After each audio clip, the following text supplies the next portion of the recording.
Métonymie, choisissez un événement ou un objet quotidien et essayez de le décrire en utilisant un terme associé ou un élément de son contexte. Par exemple, décrivez un coucher de soleil en utilisant le terme crépuscule ou décrivez un orage en utilisant le terme foudre. La métonymie est une figure de style qui permet de désigner un objet ou un concept par un terme qui lui est associé, souvent en raison d'une relation de proximité ou de contiguïté. L'exercice que tu proposes est un bon moyen d'explorer cette figure de manière concrète et d'améliorer sa compréhension. Voici quelques éléments d'explication. Association d'idées. La métonymie repose sur l'idée que certains termes peuvent évoquer d'autres concepts par association. En décrivant un coucher de soleil avec le terme crépuscule, tu établis immédiatement un lien avec une phase de la journée qui est intimement liée au coucher de soleil. Cela enrichit la description en y ajoutant une dimension temporelle et émotionnelle. Économie de langage, la métonymie permet de condenser des idées complexes en utilisant des mots qui allègent le discours.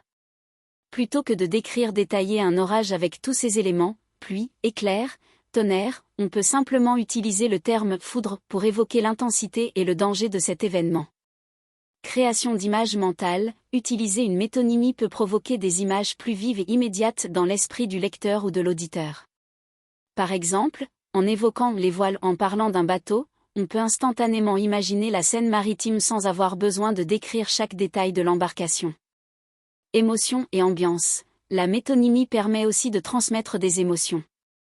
Parler de la chaleur du soleil évoque non seulement la température, mais aussi la sensation de confort et de détente.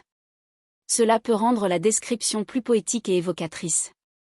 En résumé, cet exercice aide à se familiariser avec la manière dont la métonymie fonctionne et comment elle peut être utilisée pour enrichir les descriptions, rendre le langage plus évocateur et émotionnel, et jouer avec les associations d'idées. C'est une excellente façon d'améliorer sa prose et sa créativité littéraire.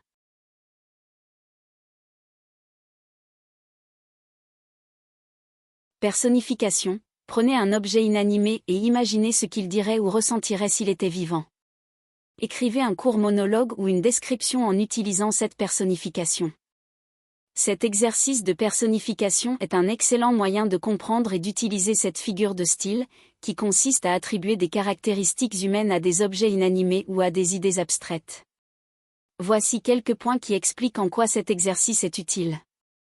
Compréhension des émotions. En imaginant ce qu'un objet inanimé ressentirait ou dirait, vous êtes amené à explorer les émotions et les sentiments humains.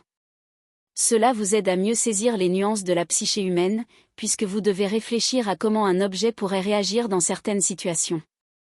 Développement de l'imagination, cet exercice stimule votre créativité. En donnant vie à des objets, vous êtes encouragé à penser en dehors des sentiers battus et à explorer des perspectives nouvelles et originales. Pratique de l'écriture, en écrivant un monologue ou une description, vous vous exercez à articuler des pensées et des idées de manière cohérente. Vous apprenez ainsi à jouer avec le langage et à expérimenter avec différentes tonalités et styles. Renforcement de l'observation. Pour rendre la personnification crédible, vous devez observer l'objet avec attention et penser à ses caractéristiques, son utilisation, et son environnement. Cela développe votre sens de l'observation et votre capacité à percevoir le monde qui vous entoure de manière plus détaillée. Clarté sur la technique littéraire. En pratiquant la personnification, vous devenez plus conscient de cette figure de style, ce qui enrichit votre vocabulaire littéraire. Vous apprenez ainsi à l'intégrer dans vos propres écrits pour rendre vos descriptions plus vivantes et engageantes.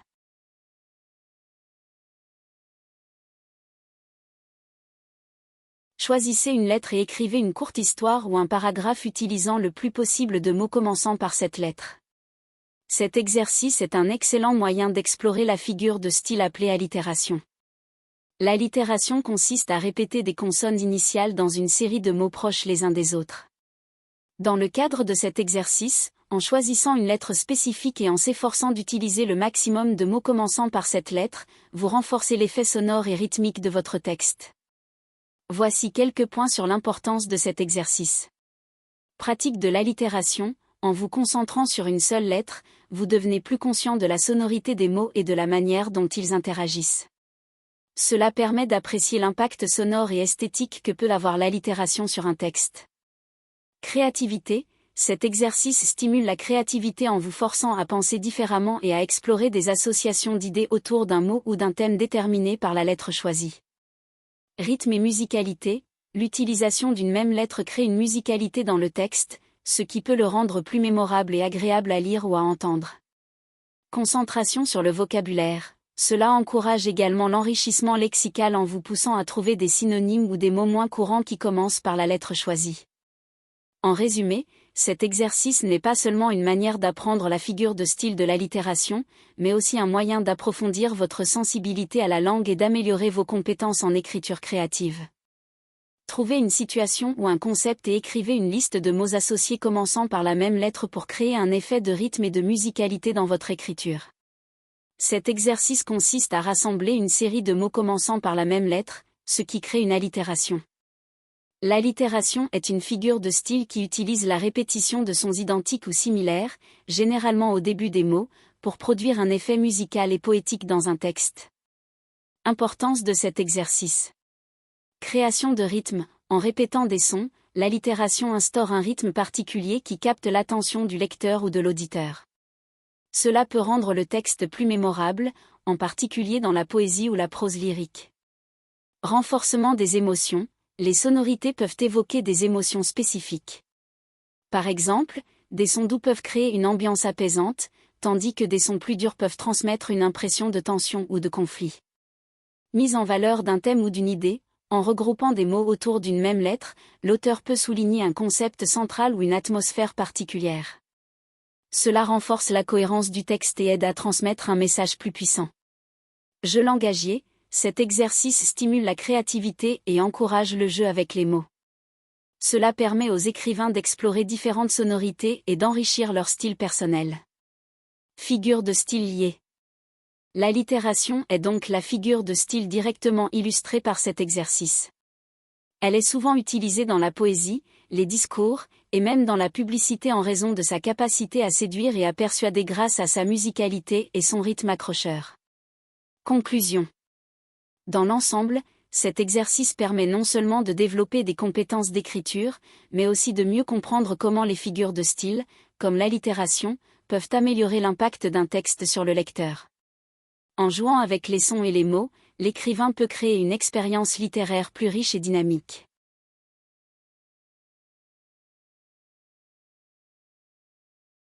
Décrivez une situation banale de manière totalement exagérée, en utilisant des hyperboles pour amplifier l'émotion ou l'impact. Cet exercice de décrire une situation banale de manière totalement exagérée est un excellent moyen de comprendre et d'apprécier l'utilisation des hyperboles. Voici quelques raisons pour lesquelles cet exercice est utile. Identification de l'exagération. En pratiquant l'exagération, tu deviens plus conscient des éléments que l'on peut amplifier. Cela t'aide à reconnaître ce qui constitue une hyperbole dans d'autres textes ou discours. Impact émotionnel. Les hyperboles sont souvent utilisées pour créer des effets émotionnels puissants. En déformant une situation banale, tu peux voir comment une simple description peut devenir très chargée émotionnellement, changeant ainsi la perception du lecteur ou de l'auditeur.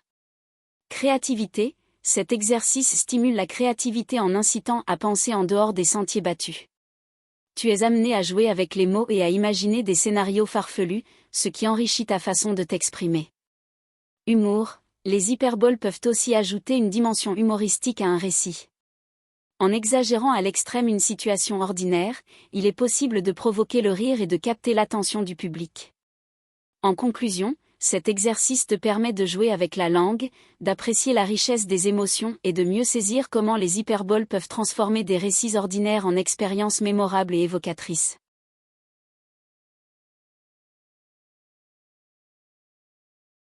Prenez une idée complexe ou intense et essayez de l'expliquer de manière concise en utilisant une litote, en sous-estimant délibérément son importance.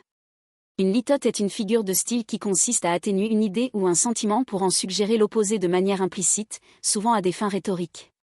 Par exemple, dire « ce n'est pas si mal » pour signifier « c'est bien » est une litote. Exercice B vous invite à choisir une idée complexe ou intense, puis à la reformuler de manière à en minimiser l'importance. Cela vous aidera à vous familiariser avec la structure de la litote et à comprendre comment le langage peut être utilisé pour exprimer des idées de manière subtile. Voici un exemple. Idée complexe, le changement climatique représente une menace existentielle pour notre planète. Utilisation de la litote, disons que le changement climatique n'est pas vraiment un petit souci. Dans cet exemple, l'importance du changement climatique est sous-estimée, ce qui crée un contraste fort entre l'idée initiale et la façon dont elle est exprimée. Cela peut également provoquer une réflexion chez le lecteur ou l'auditeur sur la gravité de la situation malgré la légèreté du ton. En pratiquant cet exercice, vous apprendrez non seulement à créer des litotes, mais vous développerez aussi une sensibilité à la manière dont le langage peut nuancer ou accentuer des idées. C'est un excellent moyen d'enrichir votre style d'écriture et votre capacité à communiquer des concepts de manière subtile.